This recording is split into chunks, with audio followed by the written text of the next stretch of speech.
నిర్దిష్ట లక్ష్యంతో మీ ముందుకు రావడం జరిగింది. ప్రత్యక్ష రాజకీయాల్లోకి మొట్టమొదటిగా వచ్చాం. ప్రభాకర్ రెడ్డి అన్న కానీ నేను కానీ ప్రత్యక్ష రాజకీయాల్లో ఫస్ట్ టైం రావడం జరిగింది. ఓటర్ మహాశయులందరికీ నా విజ్ఞప్తి ఏంటంటే, మీరు ఎంతోమందికి అవకాశం ఇచ్చారు. ఈ రోజు వరకు 75 ఏళ్ళు అయింది స్వాతంత్రం వచ్చి. జరిగిన అభివృద్ధి చూశారు. కేవలం మన తెలుగుదేశం పార్టీ హయాంలోనే కొంత డెవలప్మెంట్ అయింది, కానీ అప్పుడున్న ఆర్థిక పరిస్థితుల్లో ఇతరత్ర ఏమి డెవలప్మెంట్ అయిన సందర్భం ఇక్కడ కనపడలేదు. ఇంకా చేయాల్సిన వర్క్ ఉంది ఇక్కడ. మిగతా కాన్స్టిట్యున్సీస్తో కంపేర్ చేసినా మనం ఆర్థికంగా మన దేశం ఎలా వెళ్తుందని, రాష్ట్రం వెళ్తుంది మనం కంపేర్ చేసుకొని చూసుకుంటే అన్ని లెవెల్స్లో కూడా మనం చేయాల్సిన వర్క్ ఉదయగిరి నియోజకవర్గంలో చాలా ఉంది. అదంతా ఒక నిర్దిష్ట లక్ష్యంతో ప్రభాకర్ రెడ్డి గారు కానీ నేను కానీ 5 ఏళ్లలో చేయడానికి రెడీగా ఉన్నాము. నేను దాదాపుగా 2 సంవత్సరాల నుంచి సొంత నిధులతోటే మేము చేయగలిగిన కార్యక్రమాలు చేసాం. కొన్ని సమస్యలను అడ్రస్ చేసేదానికి అవి చేయడం జరిగింది.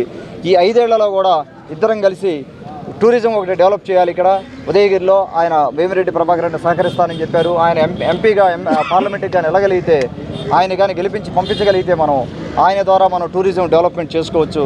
అదొకటి దయచేసి మనవి చేసుకుంటా ఉన్నాను. టూరిజం డెవలప్ అయితే ఎంప్లాయ్మెంట్ క్రియేట్ అవుతూ ఉంది. ఉదయకి ఏదైనా ఇబ్బంది అయినప్పుడు పాపం ఏం చేస్తారు, ఇంకా ఉన్నదంతా అమ్మి పెట్టేస్తున్నారు. ఉన్నదంతా అమ్మి పెట్టి బ్యాంక్రప్ట్ అయిపోతూ ఉన్నారు. వాళ్ళ పిల్లల్ని చదివించుకోలేని పరిస్థితి. హెల్త్ కేర్ సమస్యని క్లియర్గా అడ్రస్ చేయాల్సిన అవసరం ఉంది. ఎమర్జెన్సీ వ్యవస్థ పెంచాలి. ఇక్కడ ఉదయగిరిలో ఉన్న ఆసుపత్రి కానీ, ఇంజమూరులో ఉన్న ఆసుపత్రి కానీ బెడ్ కెపాసిటీ పెంచాల్సి ఉంది. ఎమర్జెన్సీని హ్యాండిల్ చేసే హాస్పిటల్గా వాటిని తీర్చిదిద్దాల్సిన అవసరం ఉంది. ఆ రకంగా ముందుకు పోవడం జరుగుతూ ఉంది వచ్చే 5 ఏళ్లలో. అలాగే స్కిల్ డెవలప్మెంట్ సెంటర్స్, ఎక్కడికక్కడ స్కిల్ డెవలప్మెంట్ సెంటర్ పెట్టి మనం కొన్ని స్కిల్ డెవలప్మెంట్స్ మనం పెట్టున్నాం ఇంతకుముందు 2 ఏళ్ళ సొంత నిధులతోటే. అలాగే ఎక్కడికక్కడ స్కిల్ డెవలప్మెంట్స్ పెట్టి స్కిల్ డెవలప్ చేసి వాళ్ళకి అందరికీ కూడా ఎవరైతే ముందుకు వస్తారో వాళ్ళకి ఉద్యోగాలు క్రియేట్ చేయాలనే ఉద్దేశం. అలాగే వీటిని కొన్ని అడ్రస్ చేసేదానికి బాబు గారు సూపర్ 6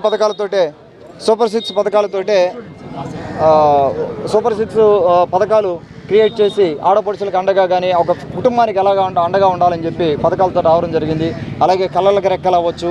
బాబు గారి తపనంతా ఫ్యామిలీని, ఒక కుటుంబాన్ని మనం ఎలా సపోర్ట్ చేయాలి, 5 ఏళ్లలో సంపద ఎలా సృష్టించాలి, మనం ఎలాగ సంక్షేమ పథకాలని అమలు చేయాలనేది. ఇప్పుడున్న జగన్మోహన్ రెడ్డి గారి పరిపాలన 5 ఏళ్లలో మీరు చూశారు. మొత్తం అంతా అప్పులు చేసి సంక్షేమ పథకాలు అమలు చేయడం తప్పితే సంపద ఎక్కడ క్రియేట్ చేశారు అంటే, కుటుంబంలో కూడా ఒక బడ్జెట్ అనేది ఉంటుందిగా. మనం సంపాదించేదంతా, ఖర్చు పెట్టేదంతా అనేది ఒక బడ్జెట్ ఉంటుందిగా, సింపుల్ కాన్సెప్ట్లో. ఆ బడ్జెట్ కూడా మీరు లెక్కేసుకోకుండా లక్షల కోట్ల అప్పులు తెచ్చేసి సంక్షేమ పథకాలు అని చెప్పి చేశారు. ఆ సంక్షేమ పథకాలు కూడా ఎవరికి అందుతున్నాయో కొన్ని కుటుంబాలను అడిగితే కొన్ని కుటుంబాలకు అసలు ఏమీ లేదు. వాళ్ళకి అసలు ఏమి బెనిఫిట్ కూడా రావటం లేదు. ఎక్కడో పింఛను కానీ డెవలప్ అయితే అది ఒక ఎంప్లాయ్మెంట్గా జనరేట్ చేసే ఇండస్ట్రీ అవుతుంది అది.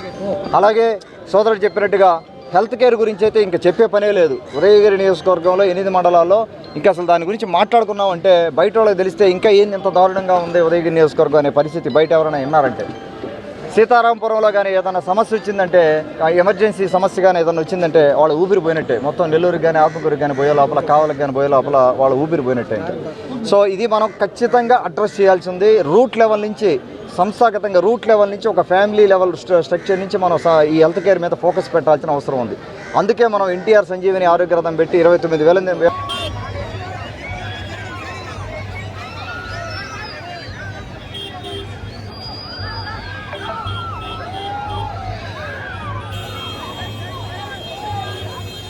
నన్ను పట్టుకో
గురువారా గురువేస్తూ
మరిన్ని వీడియోస్ కోసం ఛానల్ ని సబ్స్క్రైబ్ చేయండి. లేటెస్ట్ అప్డేట్స్ కోసం వాట్సాప్ ఛానల్ ని ఫాలో చేయండి. అండ్ లింక్ డిస్క్రిప్షన్ లో ఉంది.